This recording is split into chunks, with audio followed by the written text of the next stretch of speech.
Sugar patients chapati రోటీ కాకుండా సంతృప్తిగా rice కూడా తినవచ్చు. Doctor rice, sugar free rice, doctor rice, diabetic rice, sugar పెంచని బియ్యం, డాక్టర్ రైస్.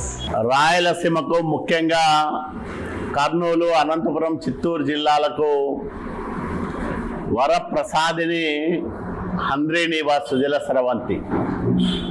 మహనీయుడు స్వర్గీయ ఎన్టీ రామారావు గారి ఆలోచనల నుంచి పురుడు పోసుకున్న ఈ గొప్ప కార్యక్రమాన్ని 1996లో చంద్రబాబు నాయుడు గారు తన చేతుల మీదుగా శంకుస్థాపన చేసి ప్రారంభం చేశారు పనులని.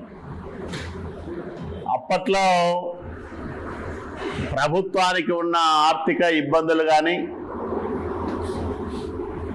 ఇంత పెద్ద కార్యక్రమానికి సొంతంగా నిధులు సమకూర్చుకోవడం సాధ్యం కాదనే ఉద్దేశంతో నబార్డు ఆర్థిక సహకారాన్ని అర్థించి 40 టీఎంసీలకు భూసేకరణ జరుపుతూ 5 టీఎంసీలు 5.5 టీఎంసీల సామర్థ్యంతో కాలువ నిర్మాణం చేపట్టాలని ఆలోచన చేసింది అప్పట్లో తెలుగుదేశం ప్రభుత్వం.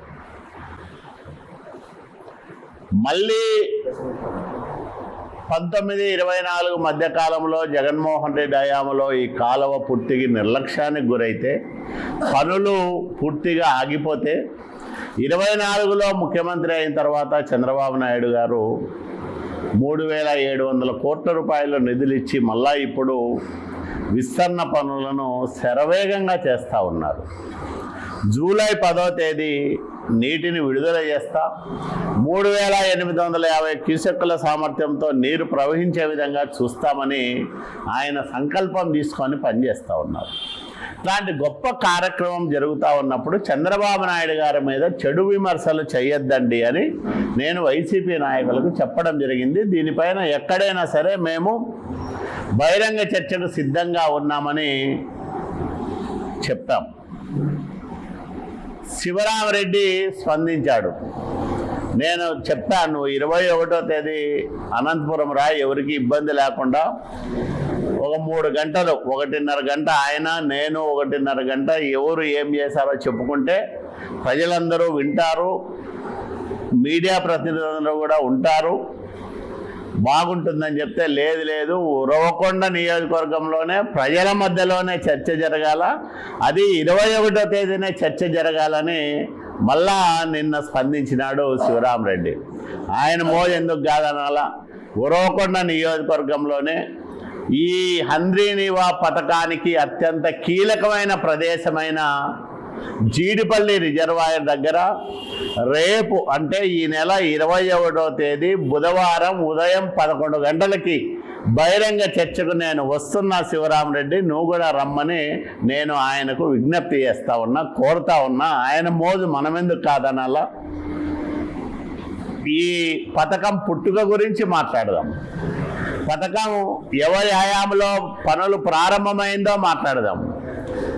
కాంగ్రెస్ హయాంలో, రాజశేఖర రెడ్డి గారి హయాంలో ఎన్ని పనులు జరిగాయో, జరిగిన పనుల్లో అవినీతి ఎంతో కూడా మాట్లాడదాం. ఎందుకంటే 2007లో పనులు ప్రారంభం చేస్తే ఆ రోజు జలయజ్ఞం పేరుతో జరిగిన ధనయజ్ఞంలో 1000 కోట్ల రూపాయల ప్రజాధనం దోపిడీ జరిగింది. ఇది నేను చెప్తున్న మాట కాదు. నా దగ్గర 2008-09 ఆర్థిక సంవత్సరానికి సంబంధించి 2009-10 ఆర్థిక సంవత్సరానికి సంబంధించిన కాగు ధనయజ్ఞము అంటే జలయజ్ఞం పైన చేసిన కామెంట్స్, ముఖ్యంగా హంద్రీనివా పైన చేసిన కామెంట్స్ కూడా నా దగ్గర ఉన్నాయి. వాటన్నిటితో సహా వస్తా. తర్వాత రోసయ్య గారు ముఖ్యమంత్రి అయిన తర్వాత రఘువీరారెడ్డి కొంత శ్రద్ధ తీసుకొని పనులు చేశాడు, అదెవరు కాదనలేరు. కానీ చంద్రబాబు నాయుడు గారు 14లో ముఖ్యమంత్రిగా బాధ్యతలు స్వీకరించిన తర్వాతనే హంద్రీనివాకు ఒక రూపం వచ్చింది. హంద్రీనివా ఫలాలు మనం చూడగలుగుతూ ఉన్నాం, ఫలితాలు అనుభవించగలుగుతూ ఉన్నామంటే దానికి చంద్రబాబు నాయుడు గారి చొరవ, ఆయన తీసుకున్న శ్రద్ధే కారణమని గట్టిగా వాదిస్తాం.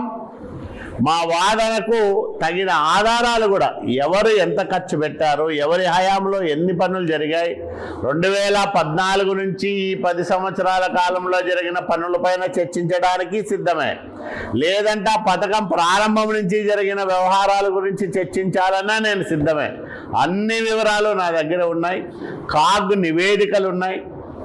కాంగ్రెస్ ఏం చేసింది, తెలుగుదేశం ఏం చేసింది, తర్వాత వచ్చిన వైసీపీ ప్రభుత్వం ఏం చేసింది, తర్వాత మళ్ళా వచ్చిన తెలుగుదేశం ప్రభుత్వం ఏం చేస్తూ ఉంది, ఇవన్నీ విషయాలు చర్చించేదానికి నేను సిద్ధంగా ఉన్నా. శివరామరెడ్డి గారు, దయచేసి మీరు రేపు ఉదయం 11 గంటలకి జీడిపల్లి రిజర్వాయర్ దగ్గరికి వస్తే అక్కడ రైతుల సమక్షంలోనే మనిద్దరూ హంద్రీనీవా పైన ఎవరేం చేశారో మాట్లాడుకుందాం, చర్చించుకుందాం, నిజాలు ప్రజలకు తెలియజేస్తామని కూడా నేను ఆయనను కోరుతా ఉన్నా. శివరామరెడ్డి గారు తప్పకుండా వస్తారని ఆశిస్తా ఉన్నా.